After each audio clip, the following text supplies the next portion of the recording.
বয়স অদ্ভুত একটা জিনিস। আজ শুক্রবার, তো ভাবলাম আজ একটু অনেক বেলা অবধি ঘুমাবো। আমি ঘুম পাগল একটা মেয়ে। যখন স্কুলে ছিলাম প্রতিদিন বকা খাইতাম মার কাছে এই ঘুমের জন্য। সকালবেলা ঘুমটা আমার অনেক পছন্দের, কিন্তু বয়স হওয়ার সাথে সাথে বুঝতে পারলাম যে বয়স চাইলে সবকিছু চেঞ্জ করে দিতে পারে। এখন চাইলেও আমি সকালবেলা ঘুমাইতে পারি না। আমার বাবাকে আমি প্রায় দেখি যে সকালবেলা উঠে বসে থাকে বা রাত 3টার দিকে উঠে বসে থাকবে, ঘুমায় না।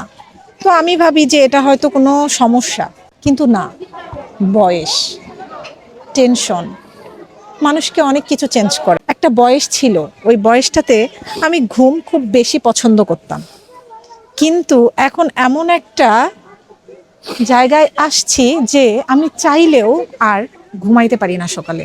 আমরা অনেকেই চিন্তা করি যে না থাক, এখন একটু পরিশ্রম করি বা একটু টাকা জমাই, একটু রিল্যাক্সে থাকবো পরবর্তী সময়ে, কিন্তু আপনি সেটা পারবেন না। আমি যদি বলি, আমি আগে ভাবতাম যে আমি ঘুমাবো একটা সময় যে, কিন্তু এখন আর আমি চাইলেও ঘুমাইতে পারতেছি না। আজকে অপশন ছিল কিন্তু আমি পারতেছি না। তাই সময়ের কাজ সময়েই করা উচিত।